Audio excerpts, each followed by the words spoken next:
Hey, Troy. Hey y'all. Hey, hey.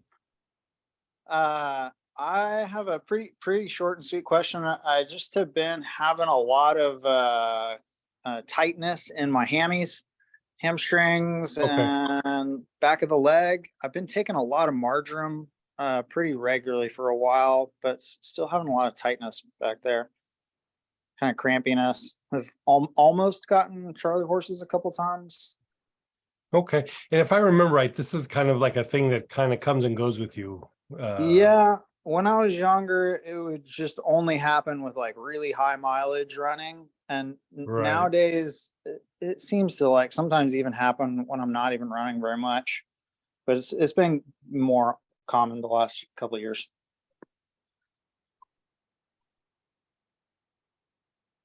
Well, I would say all my normal things, but I think we've probably already done those. So let's think a little bit out the box for a second. Let me just sit with this.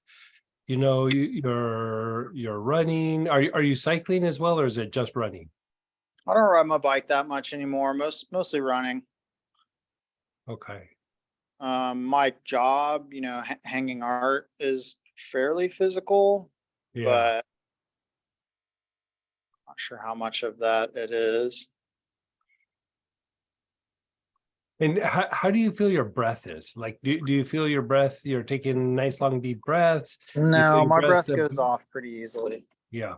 It has ever since I had COVID a couple times. Well, we can look at a bunch of different mechanics and everything, but I would like to find something that like you could just do as like when it's flaring up that like bam, let's just do it. I mean, marjoram is pretty solid, but if that's also not enough, so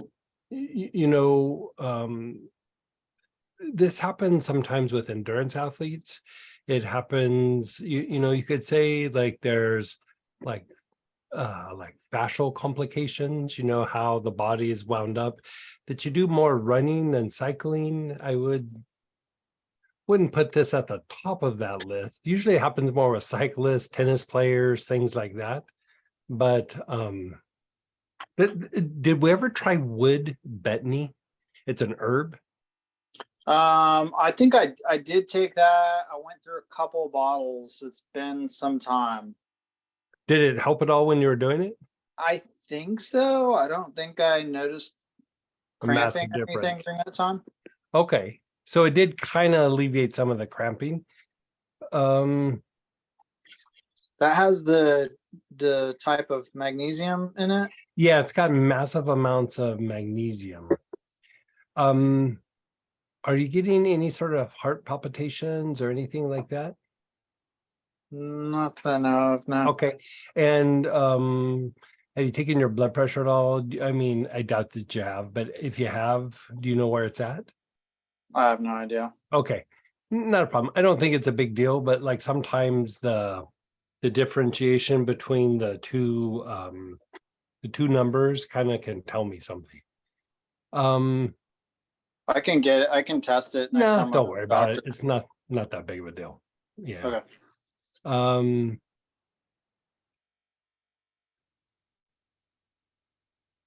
and oils. Give me a second. I'm going through like a little list.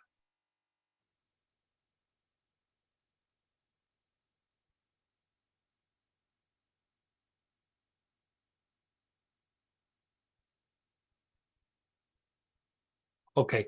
Um, like during the day, like how much do you drink? Like you drink like a couple of bottles of water, you drink like half a gallon of water a day, like Couple bottles.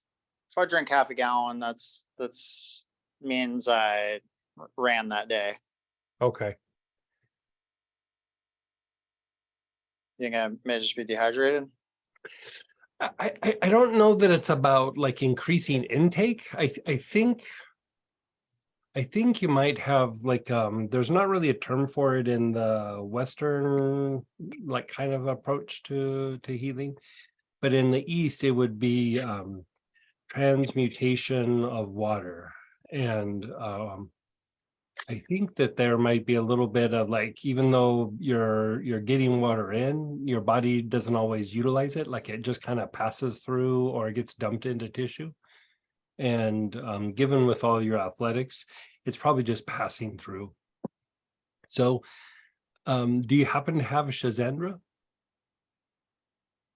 Think I'm out. I can order Okay. some. Okay. And but like even just for like 911 right now, go to the health food store and get some capsules. I mean, if you need to, get some capsules and take like 10, 12 capsules at once. You know, it's still not even as strong as the 3 drops of Shazandra, but it would help. Do you get bloody noses at all? Never. Never. Okay. Yeah, I would say let's have you use the Shazandra and let's still have you go back on the Bethany. Like do the combination. Still put marjoram on your legs. You know, if you want to switch off marjoram and try like some of the different peppers, like black pepper or pink pepper, just kind of go through what you have. Basil could work. Petitgrain could work. Even some of the milder forms of thyme, like thyme linalool, thyme. I hate for you to use thyme geranol or thuyonol on it.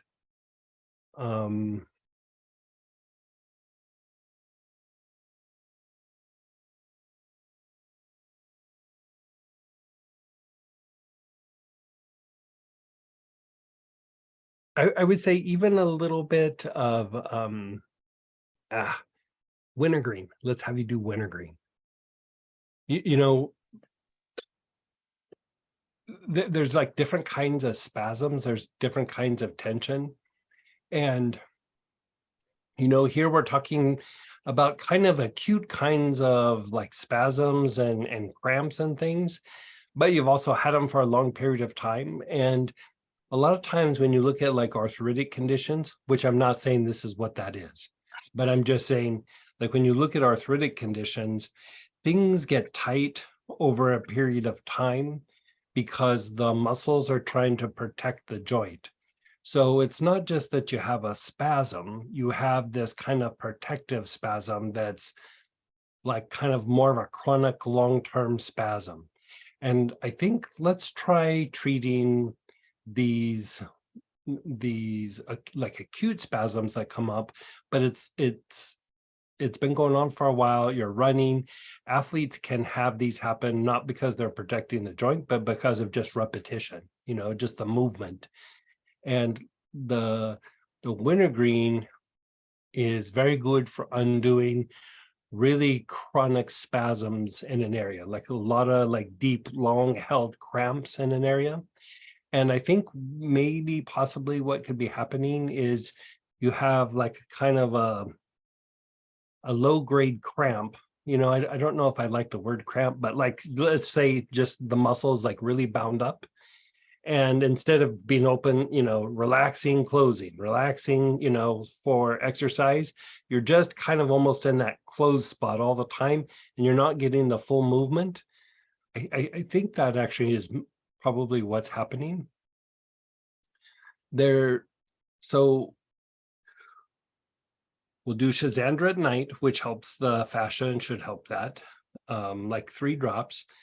Let's have you put wintergreen on the back of your legs, you know, put in a little lotion, put it in a little something. That's probably something that you have. I think I have some wintergreen. Yeah. Yeah, I mean, I'm sure it's been in some kits, so even if you could just get a little bit out of something and just put a bunch on the area.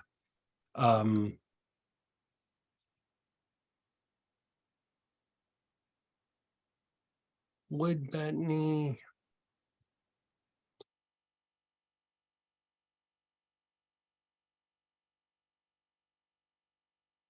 I'm almost tempted to say instead of wood betony, let's go lobelia. Have we ever had you do lobelia before? I have. I may actually have some left. I noticed it in my medicine cabinet a while back and I was like, why do I have this? You Was this got one? it. like, so you have it. If you have Betony, you could also do that at the same time, but just take 1 or 2 capsules of the lobelia. The thing with the lobelia is it will relax the fascia. So it's not necessarily an antispasmodic, but it reduces tension in the fascia itself. And we're kind of shooting for this combination of things to go through and unwind those hamstrings. Okay. Yeah. I mean, it might come down to where we have to have you go through and do a thing, which we'd probably still use wintergreen for, but where we do the antagonist with the hamstring, where, have you breathe on your hamstrings and then go to your psoas, and then breathe on your hamstring of your left leg and then go to the right quad, and then, switch them. We can guide you through it, or I can write it out for you. We are going to be exploring that a little bit later just for fascial releases, but let's see if we can just bring you comfort like right now tonight. Okay, awesome. Thank you so much. Yeah, let's see if that works. And then if not, let me know, like say on Friday.